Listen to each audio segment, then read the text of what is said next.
I watched Picard, season 2, episode 6, and my feelings range from numbness due to blind rage to being excited about certain things.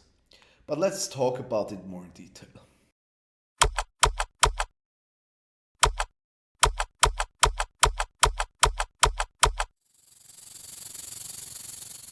One little thing before we get started. Please don't forget to like, share, and subscribe, and leave me a comment down below. Thanks very much.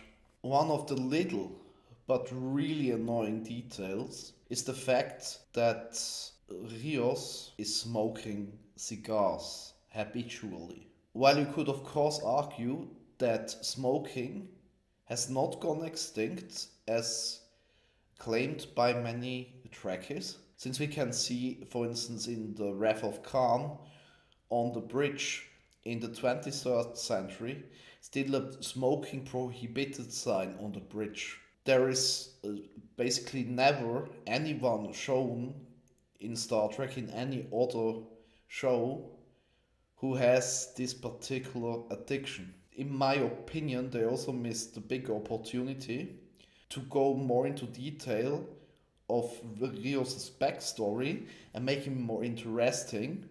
For instance, by explaining his cigars with his family history, for instance, Cuban, and showing that his family, for instance, also has a tobacco plantation where they make artisanal cigars the same way Jean-Luc Picard has his vineyard. But they didn't do that.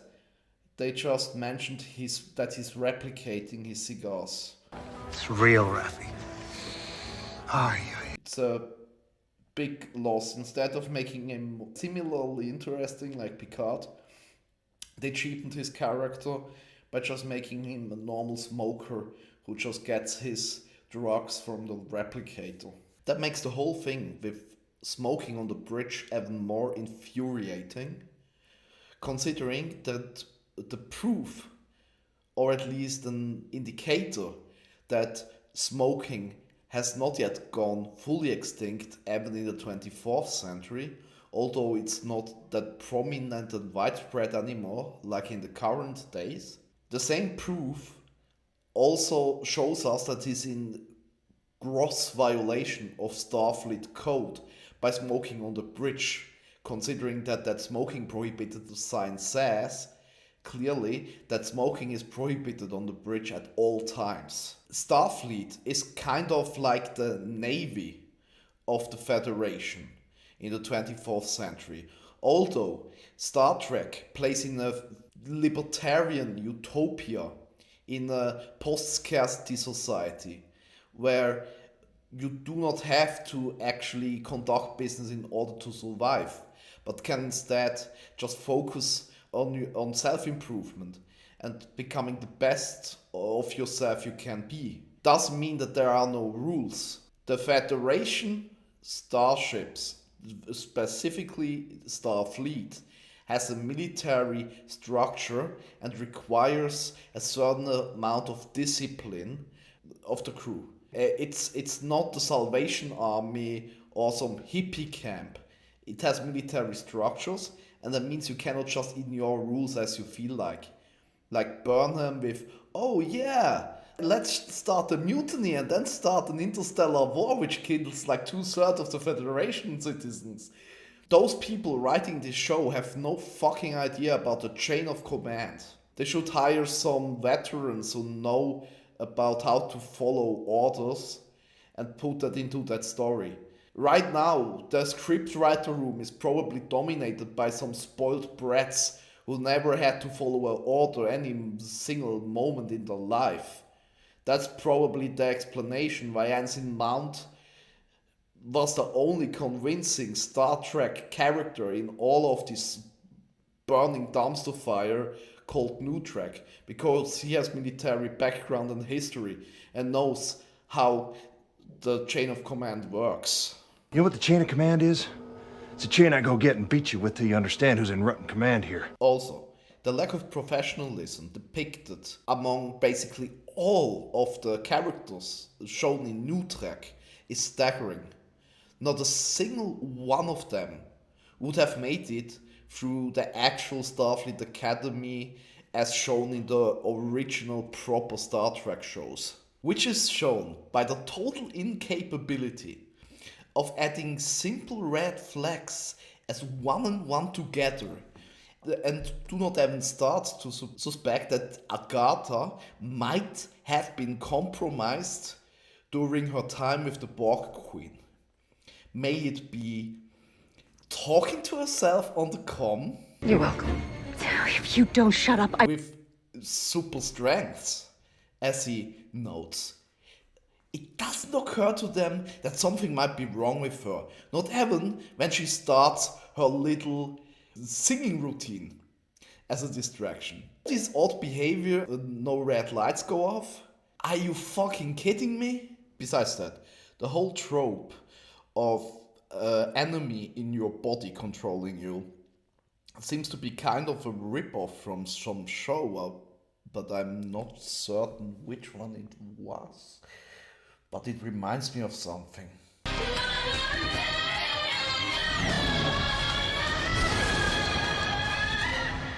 So they ripped off Farscape.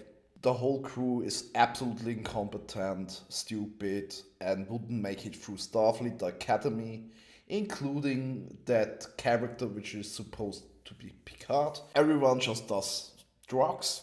Well, there we go. That's how Star Trek has devolved.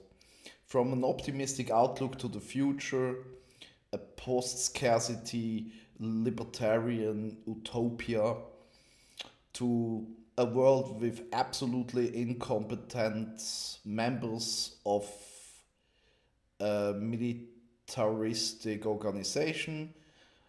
However, they seem to be incapable to follow simple protocol and the chain of command. They're served baby heads, and now it's apparently also a musical. I right now, as a Trek fan, feel like Vader in this college humor clip scene from Larry and Rich. I can't stop!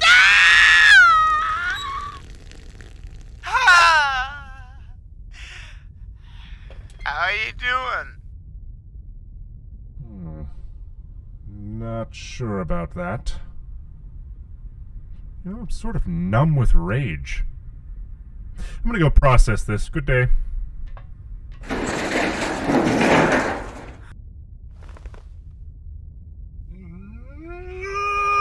When it comes to the output, those writers keep throwing at me, and they seem unable to stop as well, like Larry after he had his juice. The problem I see here is that they hired writers who have no fucking clue how to write for an utopian future of the 21st century. They only superficially understand the characters they are supposed to develop, and I'm not sure whether it is something of a lack of understanding or familiarity with the source material, or whether they're sincerely incapable of having understanding the messaging contained in the original Star Trek due to its deep and philosophical content. It seems that the person who wrote episode 6 of Picard season 2, however, is really well suited to write current day drama. Because although all the characters like Ruffy, 7 of 9, Rios and even Picard suck bricks and have nothing to do with the characters we got to know from original Star Trek,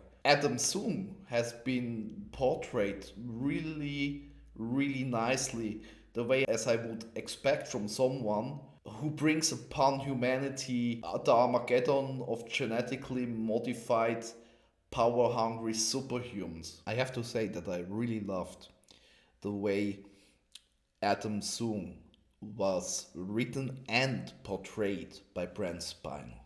I think he made a fantastic job bringing across this current day Zoom, this genius who works on the creation of the augments, bring more humanity to the guy who caused the Augment Wars by creating Khan and his fellows, making him more likable, this historical figure, by showing how he actually considers his creation, his life's work, his child. This short performance by Brent Spiner was probably the most Star Trek we have seen in 2 seasons, well, the first season and now the ongoing second season of Picard.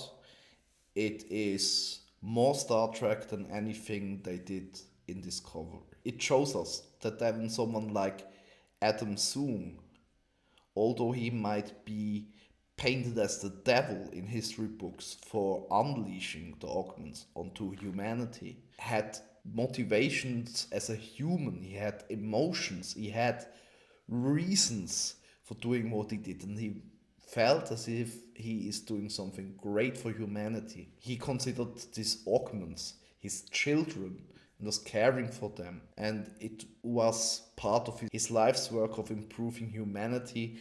And afterwards he put all his soul and energy and everything into that, into creating augments. And it's a deep philosophical lesson, as you usually expect it from Star Trek, that no one goes out there and says, hey, I want to do evil things today. Everyone has reasons for doing the things they do. And in the story of a villain, the villain sees himself as the hero. And this is, for that reason, yes, this short scene, although it's meant to portray someone who did something really, really nasty in the past, right? It's the most Star Trek-y thing they did so far. It doesn't need spaceships, it doesn't need phaser, it doesn't need pew pew and aliens to be Star Trek. Star Trek is a show, and it always has been a show, about philosophical lessons. Many people say that, of course, space travel and so on helps with escapism. I'm certainly not the only person who used Star Trek as escapism from a difficult childhood.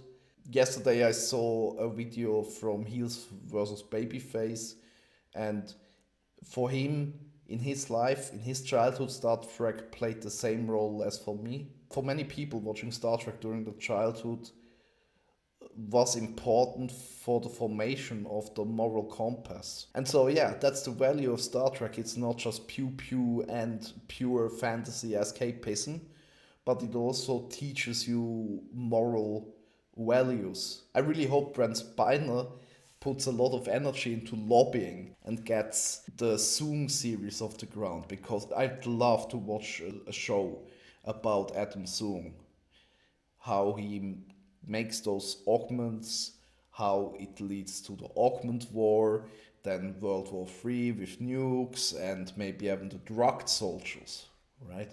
There's plenty of things a writer could do, which does not include desecrating already established characters and shitting all over Gene Roddenberry's heritage. If one is not really good at looking at what has already been established and writing in the confines of a libertarian utopia within a post-scarcity society, and if one prefers a dystopian, violent setting with a lot of violence and death, look no further than, for instance, the Eugenics War. Eugenics War, essentially caused by Adam Zoom, because he created the augments, right? That's already in the show, is established, it's nice. Just make a spin-off, right? Have Adam Zoom as the main character and follow him as he creates the augments, makes Khan Noonien Singh, and essentially reigns in the era of terror by Khan Noonien Singh and his fellow augments. Then you can also cover the drugged soldiers, that's also a thing of the 21st century, is the drugged soldiers, where the Western militaries started using highly addictive substances to keep the soldiers under better control and get them to commit even more horrifying crimes they would have otherwise refused to commit. Or you can cover Philip Green. Philip Green had orchestrated a genocide after the thermonuclear World War III with the goal to kill off all the survivors with genetic mutations due to the radiation from the fallout. There's a lot of death and violence and horrors in the history of Star Trek. You can make an entire Zoom series out of all the horrors in Star Trek history and its lore. You do not need any spaceships or aliens, and you can still be within Star Trek lore. You can make a Star Trek inspired show, and it would be super interesting to finally get this time period in Star Trek lore covered in a series. Go and knock yourself out with violence and bloodshed. Anyway, what do you all think? Do you think that out of this entire dumpster fire, we at least get some Adam Zoom spin-off series, which finally covers the Augment War and Thermonuclear World War III and the terror under General Green in a fashion which might actually be watchable? Or do you think they, at that point, must be nearly purposefully be making a show which no one wants to watch, and any chance they get to make it watchable, they purposefully throw away? I'm curious to hear what you all think. So please leave me a comment down below. Don't forget to like, share and subscribe, and see you all next time. Bye.